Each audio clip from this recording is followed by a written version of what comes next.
Are you trying to get pregnant with no luck and have a feeling that your problem is potentially your egg quality? Or you're worried because everybody keeps talking about improving egg quality when you're over 30 and you don't even know if you have an egg quality issue or what you would do about it even if you did? Well, you are in the right place. Welcome to Fertility TV. In case you're new here, Fertility TV is the place to be when trying to get pregnant, improving your health and fertility, and get to the root cause, more importantly, of your fertility struggles. I've helped thousands of women improve their fertility and get pregnant over the last 20 years that I've been a natural fertility expert. I've helped them by finding out what's not letting them get pregnant, developing a personalized fertility plan for them, and giving them ongoing support to help them follow through with their plan and get the results that they want on their fertility journey. If you want help too, click in the link below to apply to qualify to join my HOPE program. You can talk to a real person on my team and discuss your fertility case and see if we can help you on your next steps to get pregnant. All right, let's jump into egg quality and why this is such an important issue.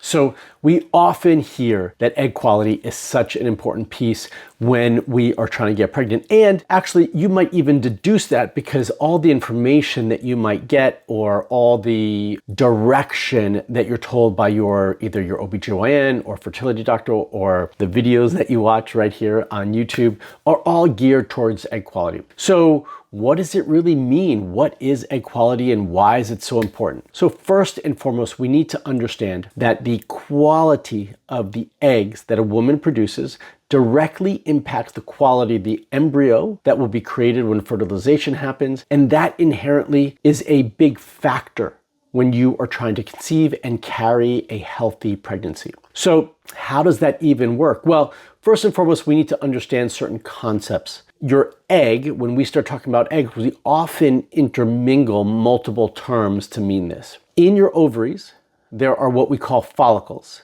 And these follicles are little like, imagine the shell of an egg that you would have at home, like a chicken egg, okay? Imagine it looks like that. And inside that, where the yolk is, imagine that is your actual egg, okay? Well, as you go through your menstrual cycle, those follicles, which is really what we're looking at, and when you do an ultrasound to count how many eggs you have, you're really looking at how many follicles you have. Those follicles start to grow and mature over the course of the 2 weeks, the first 2 weeks of your menstrual cycle, until you get to ovulation, where that shell opens up to release the egg that you have there waiting to be fertilized. Now, just like in any circumstances, most follicles do have eggs inside, but on occasion they do not, and that's not an uncommon thing. It does become a little bit more common as we age, and certainly we do find that this is more common to have an empty follicle when you are going through IVF because they're maturing more follicles that would not normally mature.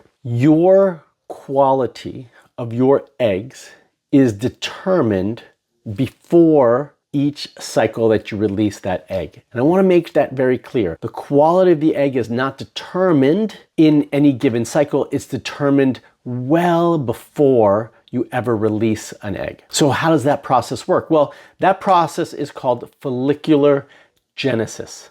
Yes, it's a big word, but it actually starts when you're born. It's the growth and maturation of these follicles. And when we are looking at them on a scan, we're seeing what's available in that given cycle. But we're not seeing how many are just hidden or buried inside that treasure box, so to speak, inside the tissue of the ovaries. And we can't count those, okay? So how do we determine the quality? Well, the quality, first and foremost, is determined months and months in advance. Actually, the key juncture in time where you can make a big impact on quality of a follicle or quality of an egg is at the 3-month time frame, okay? 3 months or later or earlier, depending on how you're viewing that time frame. So 3+ months is when you can actually impact the quality of the egg. Everything after that, we can have some small impact on it, but not as much as we could with a little bit of time, because the follicular genesis process, the time that it takes for your body to mature a follicle and egg and to select a good quality egg happens, that last point in time that we can impact is 3 months time. But it's a process that's happening and takes much longer than that. Okay, so everything you're doing right now is going to impact the eggs that you release in 3+ months from now.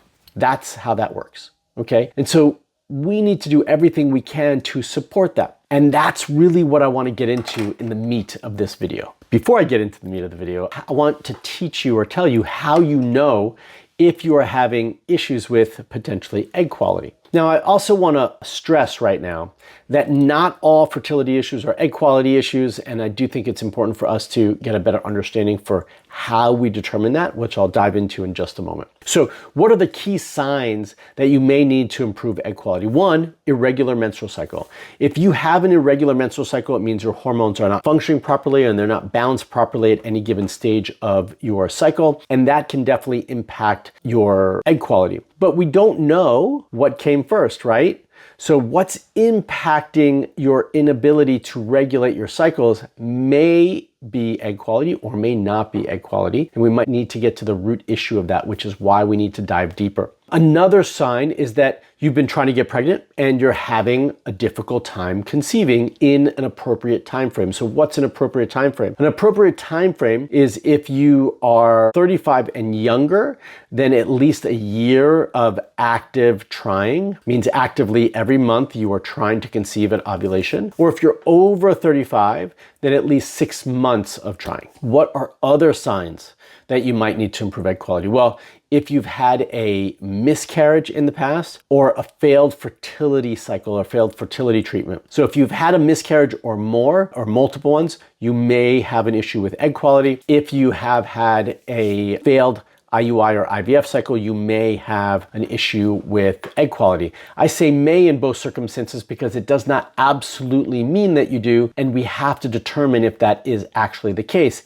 How do we determine if that is the case? This is my next point and potentially my most important point. Testing. You've probably heard me say this over and over, that without appropriate testing, you are not going to know what your actual root issue is. Okay, and appropriate testing is much more than just looking at FSH and AMH. And so to be clear, AMH is a marker that looks at ovarian reserve, which is not what we're discussing in this video. FSH would be the marker we're looking at here. And more importantly, not just FSH, but FSH in relationship to LH and estradiol. And I also like to take it a step further and look at your androgens, DHEA, and testosterone levels. Those are the key markers that we're going to use. Additionally, you can do some ultrasound scans to see what's going on in the ovaries and the follicles. And if you are in fertility treatment, then we can actually use that when we get to the place to retrieve, fertilize eggs, and create embryos. We can look at all of that to help determine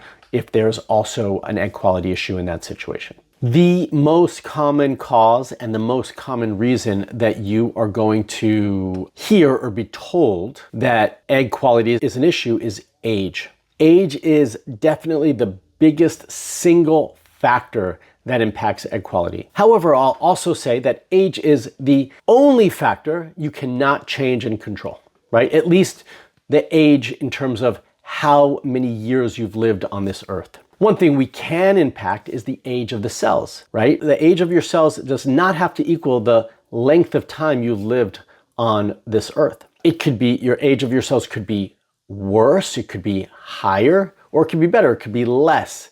And how do we determine that? Or actually, how do we impact that more importantly, which we'll get into in just a moment with these other factors. But as we age, naturally, our cellular health will age with us.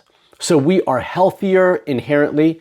You know, this is just keeping everything even in terms of health factors. We are healthier in our 20s than we are in our 30s, than we are in our 40s and 50s, right? And so as we age, our cells function differently and the health of our cells becomes a little bit more sluggish, and the age of our cells increases with that. We want to try to manage that as best as we can, and that is why as we age and the cellular function diminishes and our mitochondrial function decreases and doesn't function in the same way as it was when we were in our 20s, then the likelihood of being able to create healthy eggs decreases. So imagine like a battery, right? A battery in the cell. Your mitochondria are basically that. And batteries degrade over time. Well, this is the same thing with the mitochondria. So if we can support mitochondrial function and basically recharge that battery, we have a higher likelihood of improving egg quality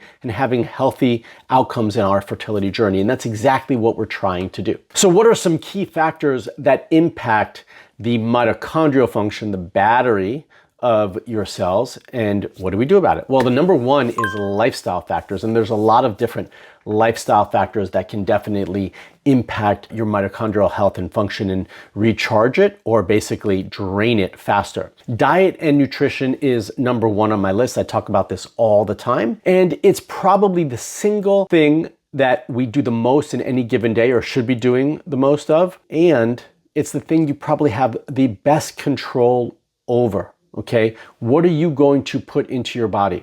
What are you going to consume?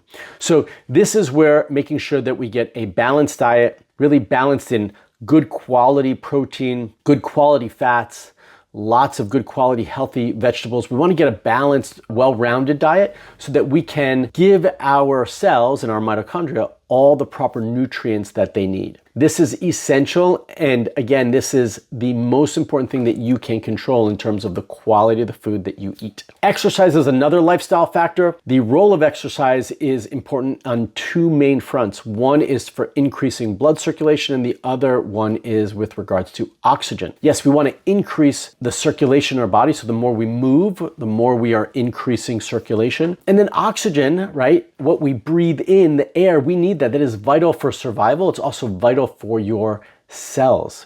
And we need to increase that. Most of us actually don't breathe well enough.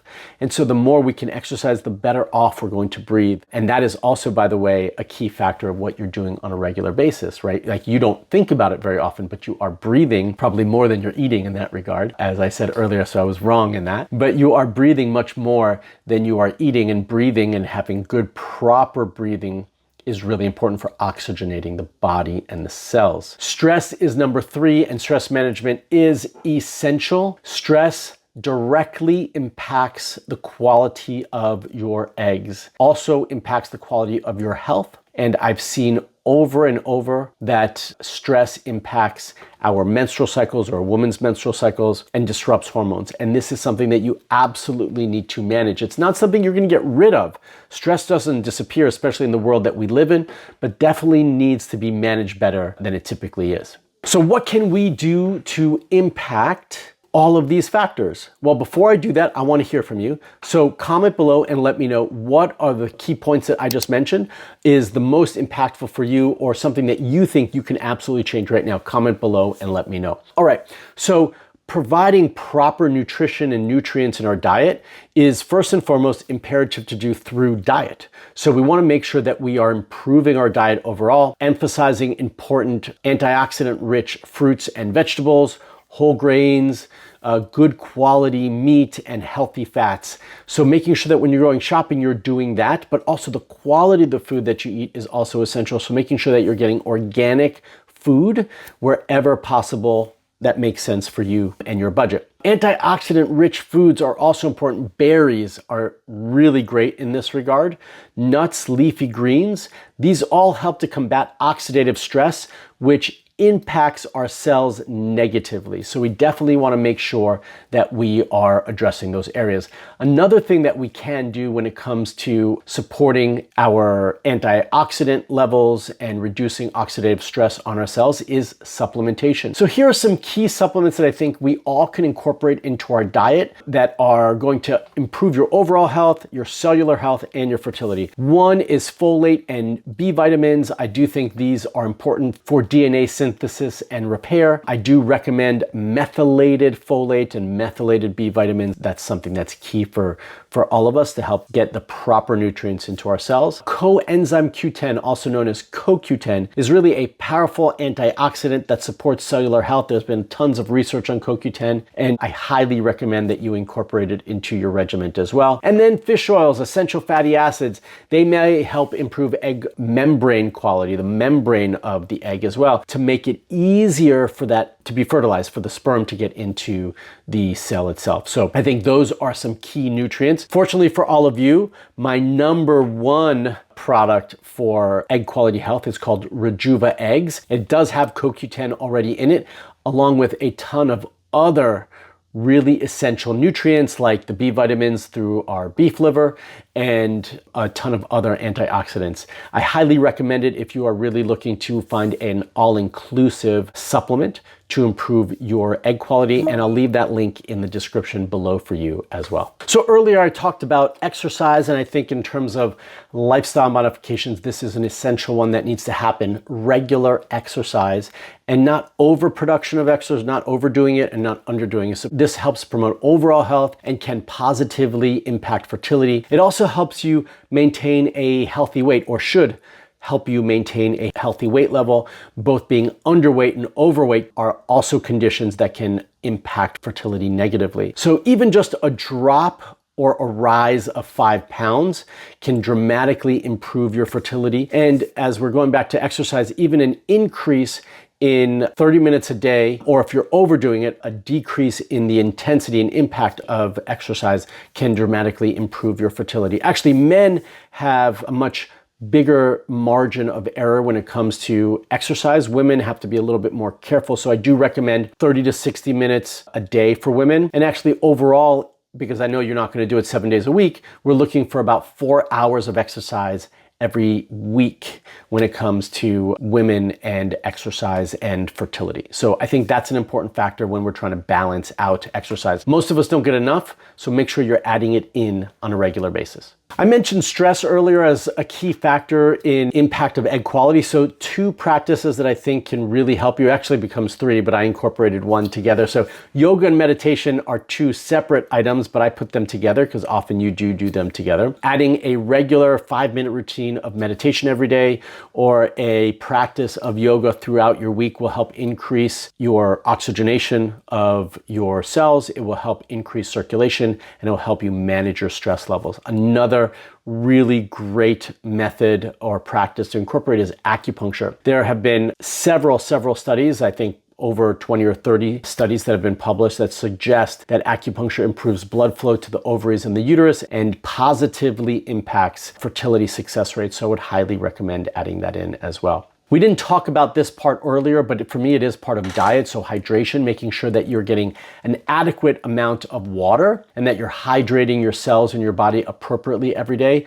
We need that water. It's essential for cellular health. And so I want to make sure you're doing that. I do recommend 64 ounces minimum a day for everybody to incorporate into your diet. If you are not doing that, then I highly recommend you increase it. And for every cup of caffeine that you consume, you need 3 extra glasses, 8-ounce glasses of water into your diet as well. Something that will help you understand your cycle better and see where you're at in the grand scheme of things is monitoring and charting and tracking your cycle. So if you're not already doing that, I do recommend doing that. There's plenty of great apps and tools and predictor kits that help you understand your cycle better, to optimize it, but to just get a better understanding for what is going on with your menstrual cycle. And last but not least, getting proper support and advice.